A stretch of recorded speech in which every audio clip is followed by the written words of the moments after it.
Hello mga ka-farmlat, magandang araw po sa inyo lahat. Ayan, nandito po tayo ngayon sa Tagkawayan, Quezon, kung saan meron po tayong tabing cemented road na farmlat for sale. Flat po at banayad na hili. Wala po ditong tirik na ahon o lusong. Ano po? Mostly flat and banayad na hili. Ito po mga ka-farmlat, para po ito sa mga buyer na masiselan sa documents dahil ang property po ay clean title. Ang kulay po ng title nito, yung mga bago po ngayon na title, yung kulay blue. Ano po? And buhay po ang may-ari. Bali, 3 property to mga ka-farmlat. So sa mga mahilig po orang hanap po yung small cut na property, ito po ang sukat nito is 1.1 hectares. Bali 11,443 square meter. Ayan, so ito po siya, yung left side na yan. And ayan lang po ang source ng kuryente. Sa source po ng tubig, mag-dig well lang po kayo. Ayan, at may mga kalapit bahay naman po, hindi po siya liblib. Bali, ang frontage po ng bawat lote dito mga ka-farmlat ay nasa more or less 80 to 90 meters po ang front. No, kaya napakagandang property dahil pagbaba mo, lote na. Ano po? At ang good thing sa property po, sa mga ka-farmlat natin ng habol ay gusto nilang magtanim ng mga fruit bearing trees. Ano po? Mag-alaga po ng mga hayop. Yan, tamang-tama po ang property. Dahil ayan, hindi po siya ganong kapuno ng tanim. May pwesto ka na paglalagyan mo ng mga gulay, mga fruit bearing trees. May mapupwestohan ka ng mga gusto mong alagang i-backyard na kambing, baka, ano po. So as you can see mga ka-farmlat, ito po ang terrain ng property. Yan, dito tayo pupwesto, no? Ayan. Bali ang terrain ng property, ayan, kalsada. Ayan po ang kalsada mga ka-farmlat. Yung harap ng kalsada flatted, tapos banayad na hili na unti-unting bumababa. Ayan, napakabanayad po, kaya kahit oldies na po ang bumili nito, kahit senior citizen, ano po, okay lang. And then pagdating naman po dyan sa baba, flatland naman po yan. Dati po yung palayan, ngayon hindi na po nag-ooperate yung palayan. Ayan, so makikita nyo, at least malinis yung area dito. Makikita nyo po na talagang yung structure ng lupa, yung pagka-terrain niya is flatted and banayad na hili. Then pagdating sa baba, kapantayan. So yan, makikita nyo na dito. So ang presyo nito mga ka-farmlat, ayan, bago tayo magkalimutan, 900,000 lamang. Pagkabili nyo, pwede na natin agad i-transfer kasi nga po clean title po ito. Ayan. So from National Highway, nag-drive po kami ng mga 15 to 20 minutes drive sa motor. Siguro kung 4 wheels, mga ano po siguro to, mga 25 minutes more or less drive, ano, from National Highway. From Manila, more or less 6 hours drive, ano po. Ayan, so ito na po yung area ng kapantayan niya. Ano, so ayan, sa pinapakita natin, nabivisualize na po yung sukat. Ano po? Nabivisualize na yung terrain ng lupa na sa baba, flat. Then dito sa area na to, banayad na hili. Then sa kalsada, ayun, tabi siya. So babalik po tayo sa tabing kalsada. Cut natin. Na, pupunta tayo dun sa kalsada na. So ayun mga farmlat, nandito na tayo ngayon sa tabing cemented road. Bali, eto po yung first part ng pag-video natin, and babaybayin naman natin yung frontage po mga ka-farmlat, no? So left side po ang sakop ng property. Ayan, baybay kalsada, and yun, makikita nyo po yung linya ng kuryente. So etong mga ka-farmlat, bagay ito sa mga buyers natin na magkakaibigan na gusto magkaroon ng farmland for sale, magkakapatid, magkakatrabaho. Ayan, dahil magkakatabi lang, tigwa 1 hectare, para parehas tabing kalsada. Ano po, pare-parehas, ang likod po yung palayan na yun na pahaba, na hindi naman basain yung lupa, pwede nyo i-convert sa ibang pagpa-farm, paggugulay or pag-backyard po ng livestock. Ayan. So dito mga ka-farm lot, may mga tanim pong duhat. Ayan, grabe, daming bunga po ng duhat. Ayan. And ayun, duhat din po yan mga ka-farm lot sa side na to. Ayan. Then flat Carabao grass yung area. Ayan, may mga nyog. So maganda rin tong gawing manok panabong farm, no? Ayan, so duhat. And ano pa bang mga tanim dito? Ayan. So itong area nito, yan, may kahit pa paano may mga puno-puno po siya. Mga puno. Duhat din po ito, duhat. So ayan, linisin lang po ito. Pero ang good thing sa area na to, alisin nyo lang yung damo, iwanan nyo na lang yung puno kasi maganda dito kasi may fruit bearing trees, malilom. No, ang likod po niyan yung palayan kanina na pinakita ko sa inyo. Ayan. Babalik tayo dito. Ayan. Ganda oh. Flatted ang area. So ayan, babalik ulit tayo dito sa harap. Harap.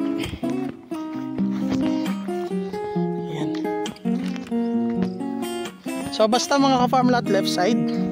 So yung total frontage po nitong 3 hectares na to, halos nasa 300 meters po.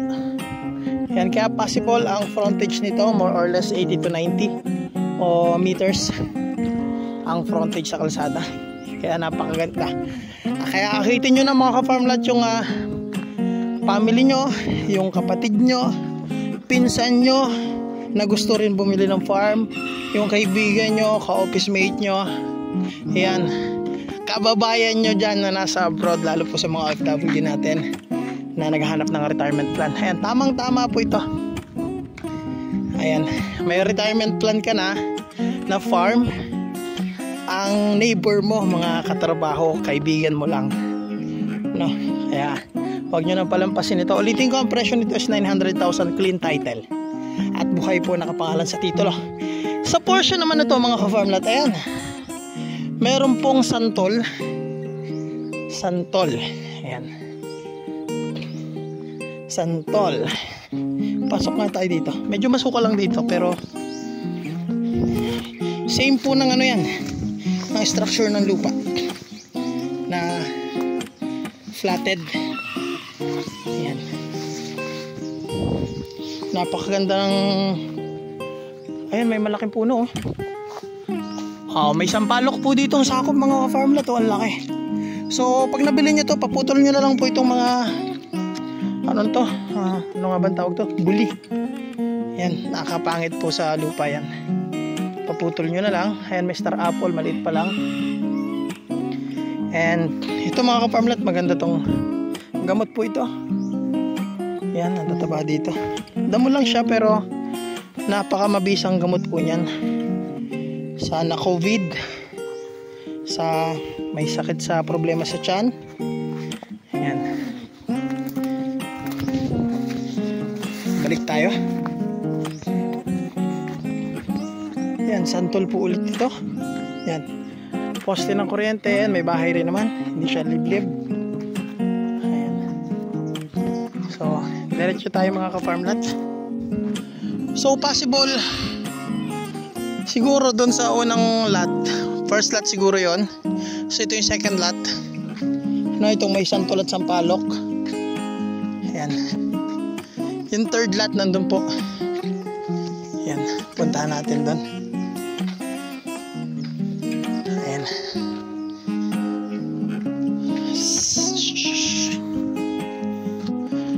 so bali mga ka-farm lot, ayan, habang binabaybay natin to, bali itong property po ay pagpupuntahan, ang meet up place po natin is Tabugon. Yun yung crossing ng going to Cam Norte and Cam Sur. Kasi hindi na po ito lalampas ng Tagkawayan, Quezon. No, buka na lang. Bali, paglampas natin Tabugon, mga 15 minutes drive, kakanan tayo. Ito yung property, mga ka-farmlat. So, pinasok natin. Ayan, makikita nyo naman yung structure ng lupa, oh, na talagang flatted and may tibig. Once na may tibig ang property, yan, yung bunga po na yan, yung bilog-bilog, ibig sabihin maamo sa tubig. No, pag nag-deep well kayo, may source ng tubig. Ayan, so, makikita nyo naman. So, presko dito, parang walang bakante yung araw na makapasok.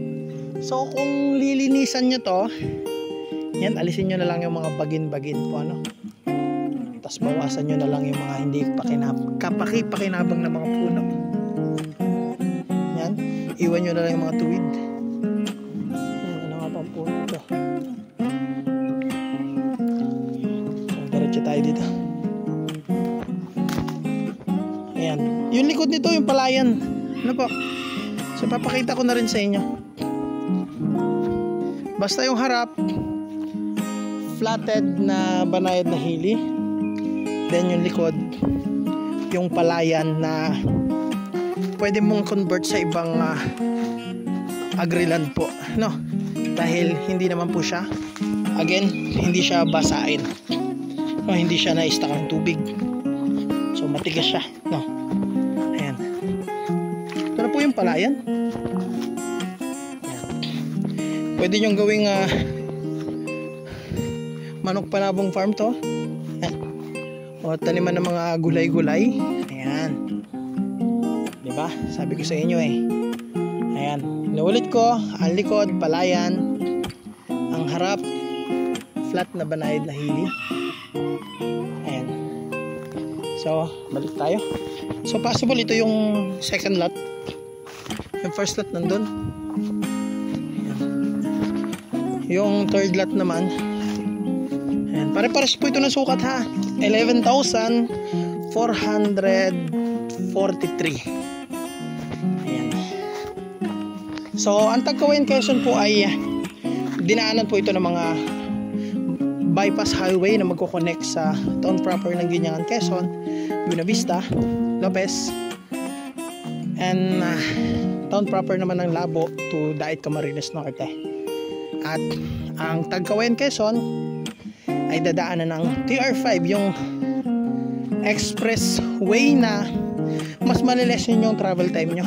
Kaya talagang yung development dito sa amin sa province pa-usbong na rin. Kaya napakagandang investment po. So yan, mga farmlat, bumalik po ulit tayo sa tabing kalsada. Ayan.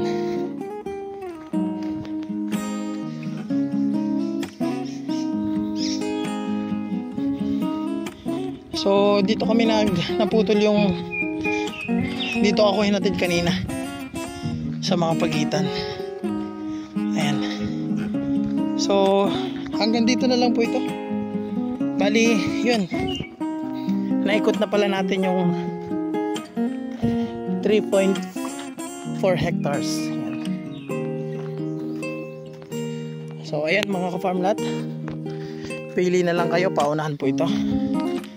Sino pong una maka tripping at makapili sa property, kanya na po. Ayan. So ayan, mga ka-farmlat, summarize lang. Ayan, ulitin ko, 11,443 square meter yung kabuwang sukat. Ayan, na kung saan naghahalaga po ng 900,000. Clean title, buhay po ang may-ari. Ayan, ayan lang po ang poste ng kuryente. Sa source ng tubig, magde-depol lang po kayo. And ayun, ang zonal value na po dito sa Tagkawayan, Quezon, mataas na. 1,050,000 na po ang per hectare. So mas mura pa rin yung property sa existing zonal value. Ayan. And yun, mga ka-farmlat, from National Highway, nag-drive kami sa motor ng mga 15 minutes drive, 10 to 15. So sa 4 wheels, pasok naman ang 4 wheels yun dito. So siguro more or less 20 to 25 minutes drive kung kayo po ang magti-tripping dito. Yung kalsada naman po maganda, may cemented, may rough road, pero okay naman yung rough road. Ayan, passable naman. Ayan yung fruit bearing trees na nakita natin, may duhat, santol. Ayan, hindi lang ganun kapuno yung property, may pailan-ilan nyog, tapos ngayon may palayan. So kaya siya mura, hindi siya maraming tanim, no.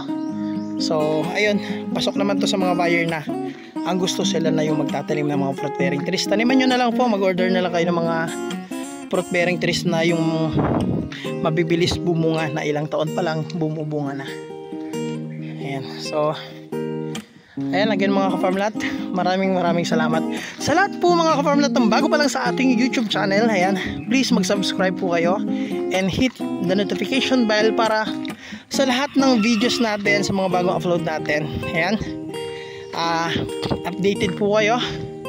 Ayan, so pasensya na po sa mga buyer natin na hindi natin kadalasang nasasagot agad ang tawag o nare-replyan dahil ayan, sa araw po nasa area tayo, and mostly na area natin walang signal ng phone, and pag uwi natin sa bahay lobat yung ating cellphone.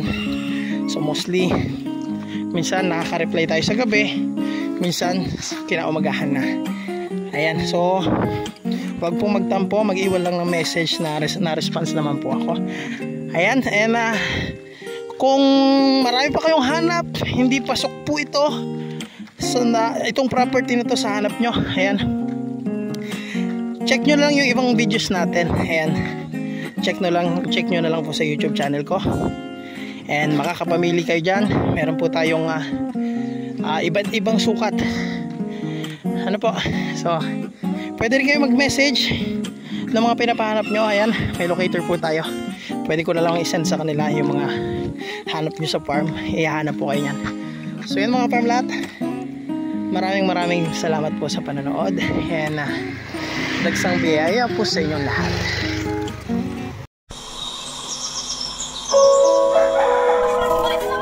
Ang sarap mamuhay sa probinsya, sariwang hangin at ang sarap sa tenga ng tawa ng mga bata.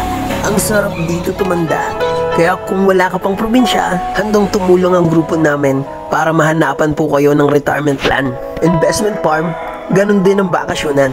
Kaya tara na, dito sa Quezon Province, habang mura pa ang mga lupa. Kaya sa mga nais pong mag-inquire, ayan po ang ating FB account, Facebook page, WhatsApp and Viber, para sa susunod, kayo naman po ang maservisyohan namin. Maraming salamat po.